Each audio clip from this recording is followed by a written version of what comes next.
Welcome back to another episode of Gimme Some Truth. We're talking about a topic that is very important and very influential to international investors. I actually like the acronym better than the name ADR. Ian is in the booth with Clint and myself. Ian, what is an ADR? So ADRs are a very cool financial product that they've been around for about 100 years now. The first one was in 1927. It stands for American Depositary Receipts. It is a way for people to trade and own the shares of foreign companies in the United States using US dollars. So basically you get a lot of the benefits of owning foreign stocks, but you don't have to go to a foreign country to go onto a foreign exchange and buy them in a different currency. Interesting. Okay.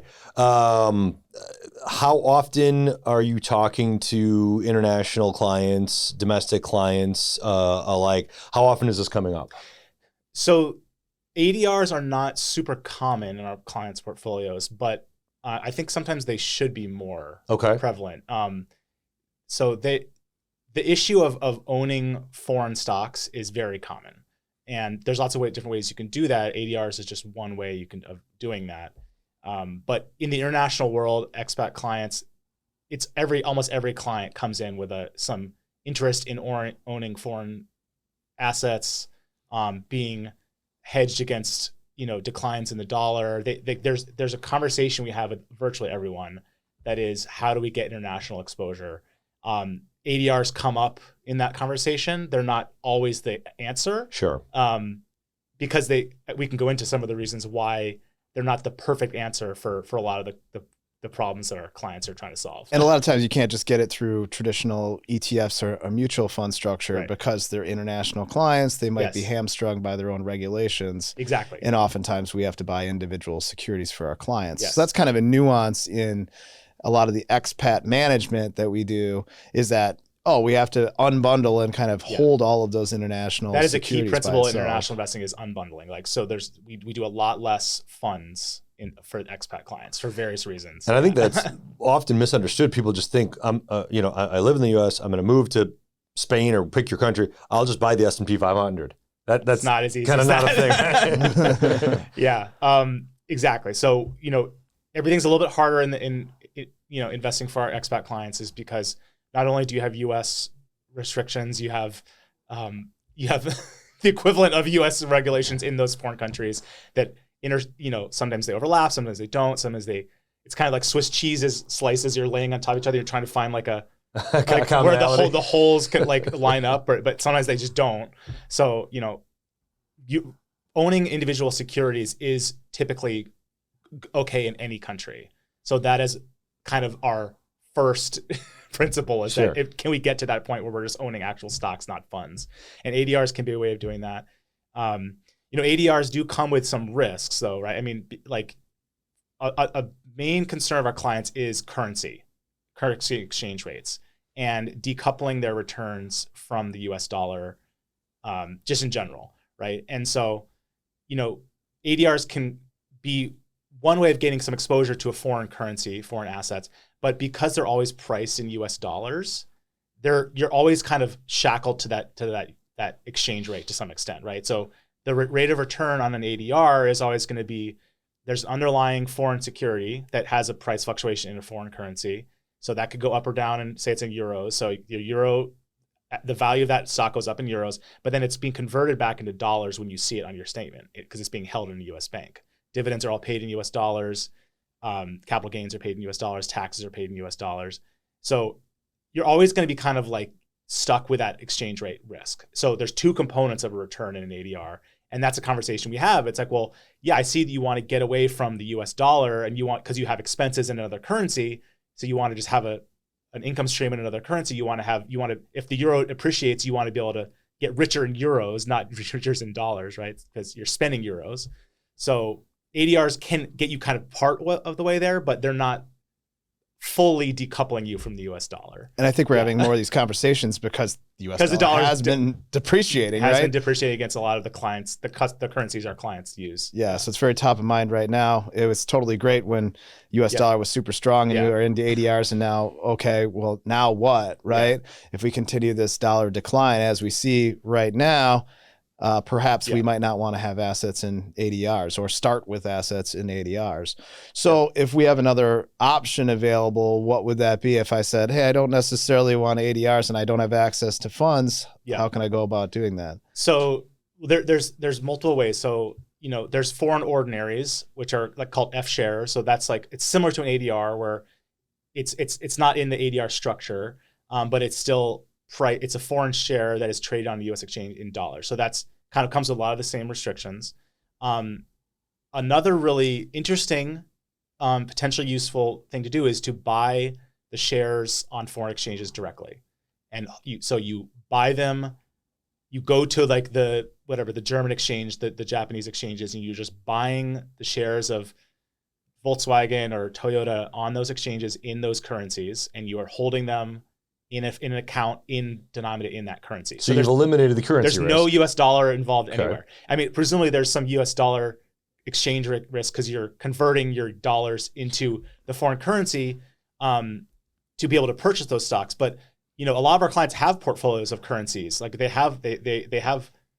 holding many currencies. So there's that. So yeah, you are going to have some conversion risk at some point, but it's much more under your control. Right? Because if you can choose when you're buying a stock in a different currency, you don't have to say you have an ADR and you're getting a dividend. You have no control over that exchange rate. You're just getting the dividend. It's being converted on that date. But you can choose when you're converting a foreign security back into US dollars, or when you're buying a big, huge block of your cash, you're converting it. So you have more control over it that way. So yeah, there's still ultimately going to be some exchange rate risk in our clients' lives, but there's a way to kind of get more control over that, about the timing of it, right? Because with foreign exchanges rates, the timing is the main issue. So maybe a layperson way of saying it is ADRs, it's not inherently good or bad. It simply doesn't fit for your scenario and what you're trying to accomplish. And are you willing to accept the bad that comes with, the good that is provided by that solution.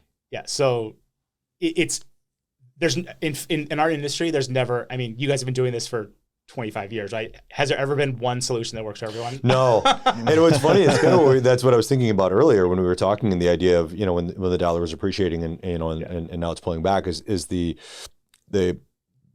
idea that we reach into the toolbox and we take out the tool that makes sense for that day or at that time, right? And not necessarily just, universally this works every time, right? Sometimes you need the screwdriver, sometimes you need the hammer. And so sometimes use a screwdriver as a hammer. Right, exactly. Because you don't have a hammer.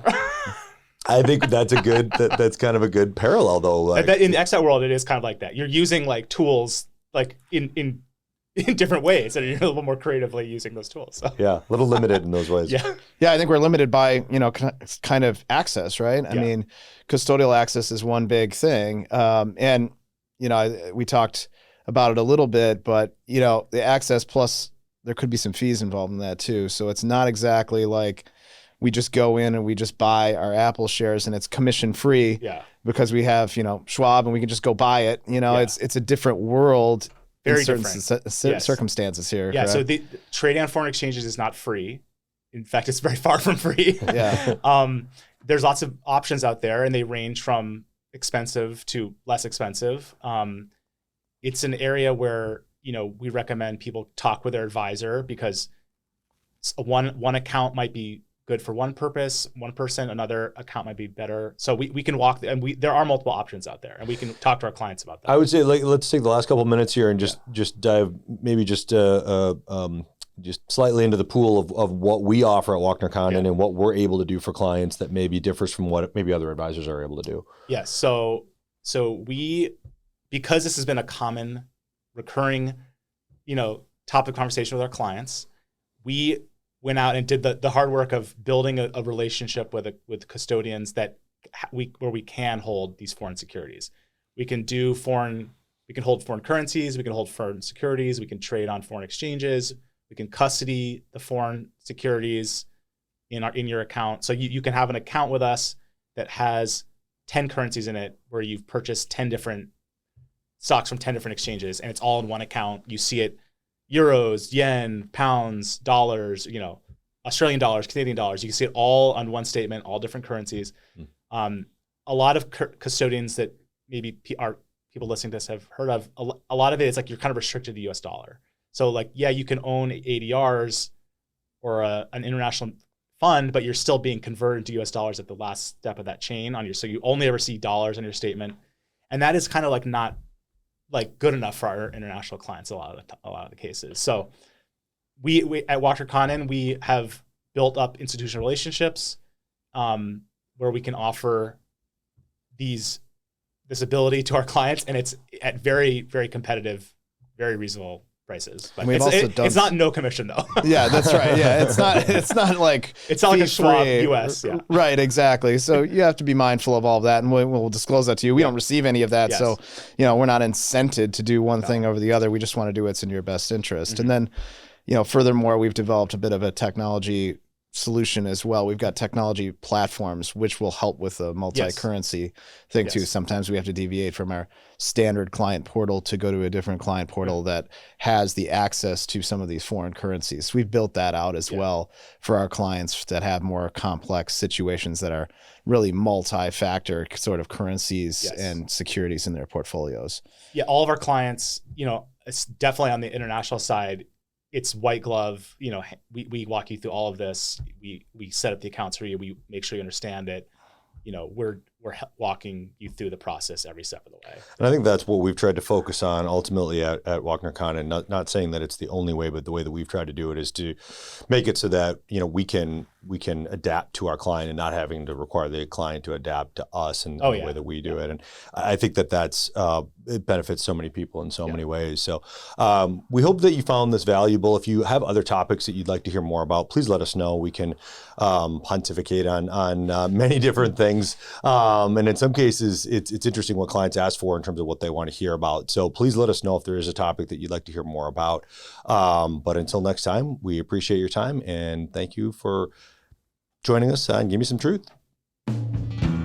Walkner Condon Financial Advisors is a registered investment advisor with the SEC. Registration with the SEC does not imply a certain level of skill or training. The opinions expressed by the participants of this podcast are their own and do not reflect the opinions of Walkner Condon Financial Advisors. All statements and opinions expressed are based upon information considered reliable, although it should not be relied upon as such. Any statements or opinions are subject to change without notice.